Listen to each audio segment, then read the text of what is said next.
Konferensi tingkat tinggi KTT G20 di Bali selama 2 hari yang telah berakhir pada tanggal 16 November tahun 2022 lalu menghasilkan sebuah deklarasi. Dokumen deklarasi yang mencapai 1186 halaman ini salah satunya berisi tentang kesepakatan G20 untuk merasionalisasi, hingga menghapuskan subsidi energi fosil yang cenderung mendorong pada konsumsi energi yang boros dan membebani keuangan negara. Hal ini sesuai dengan komitmen yang telah dicetuskan sejak deklarasi di Pittsburgh, Amerika Serikat pada 2009 lalu. Berikut di antara isi dalam deklarasi tersebut. 1. Kami menegaskan kembali komitmen kami untuk mencapai target 7 pound Sudan dan berupaya menutup kesenjangan dalam akses energi dan untuk memberantas kemiskinan energi. Menyadari peran kepemimpinan kami, dan dipandu oleh Bali Compact dan peta jalan transisi energi Bali, kami berkomitmen untuk mencari solusi untuk mencapai stabilitas pasar energi, transparansi, dan keterjangkauan. Kami akan mempercepat transisi dan mencapai tujuan iklim kita dengan memperkuat rantai pasokan energi dan keamanan energi, dan diversifikasi bauran dan sistem energi. 2. Kami akan dengan cepat meningkatkan penyebaran pembangkit listrik nol dan rendah emisi, termasuk sumber daya energi terbarukan, dan langkah-langkah untuk meningkatkan efisiensi energi, teknologi pengurangan serta teknologi penghilangan emisi, dengan mempertimbangkan keadaan nasional. Kami menyadari pentingnya untuk mempercepat pengembangan, penyebaran teknologi, dan penerapan kebijakan, menuju transisi menuju sistem energi rendah emisi, termasuk dengan cepat meningkatkan penyebaran pembangkit listrik bersih, termasuk energi terbarukan, seperti serta langkah-langkah efisiensi energi, termasuk upaya percepatan menuju penurunan bertahap penggunaan batu bara untuk pembangkit listrik, sejalan dengan kondisi nasional dan mengakui kebutuhan akan mendukung transisi yang adil.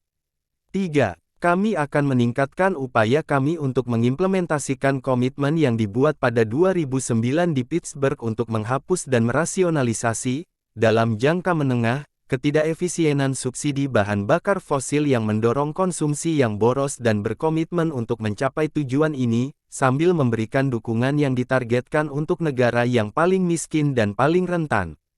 Upaya pemangkasan subsidi bahan bakar fosil ini dilakukan sebagai salah satu upaya untuk menjalankan energi rendah karbon atau transisi energi, sehingga bisa mengurangi dampak perubahan iklim global.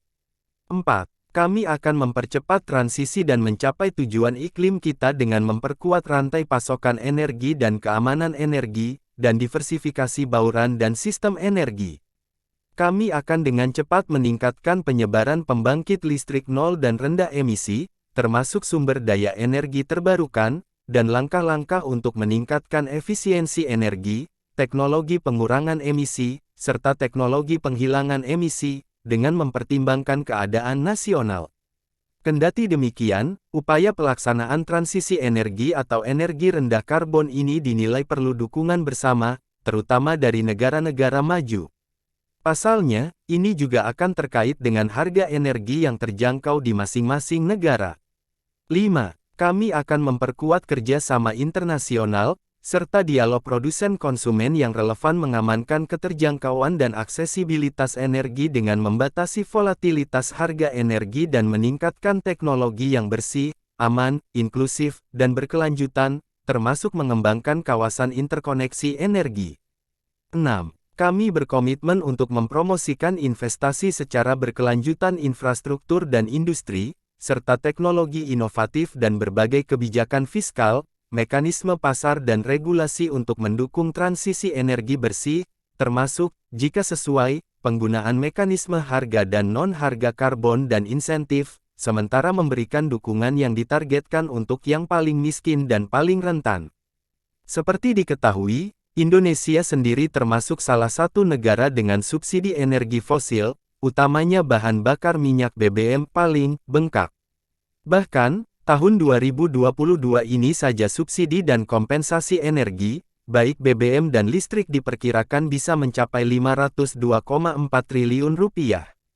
Perkiraan besaran subsidi dan kompensasi energi tersebut tertuang dalam Peraturan Presiden Nomor 98 Tahun 2022 tentang Revisi Anggaran Pendapatan dan Belanja Negara (APBN).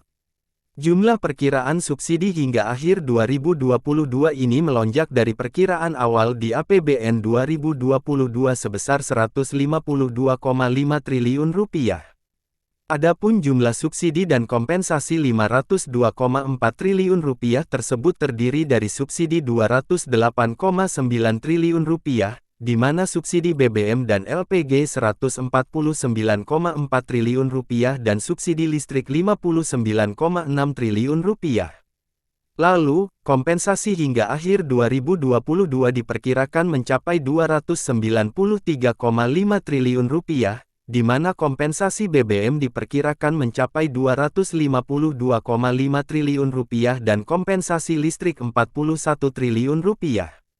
Lonjakan subsidi dan BBM ini tak terlepas dari lonjakan harga minyak mentah dunia yang sempat bertahan di atas $100 per barel selama beberapa bulan sejak Perang Rusia-Ukraina meletus pada tanggal 24 Februari tahun 2022 lalu. Sementara asumsi harga minyak mentah Indonesia (ICP) pada 2022 hanya $63 per barel. Bila pemerintah tidak mengendalikan subsidi dengan menaikkan harga BBM di dalam negeri, Menteri Keuangan Sri Mulyani sempat mengungkapkan bahwa subsidi energi RI hingga akhir tahun ini bisa melejit hingga Rp698 triliun. Akhirnya, pada tanggal 3 September tahun 2022 lalu Presiden Joko Widodo, Jokowi telah memutuskan untuk menaikkan harga jual BBM subsidi jenis solar subsidi dan Pertalite RON 90, bahkan harga BBM non-subsidi jenis Pertamax RON 92, yang dijual PT Pertamina Persero.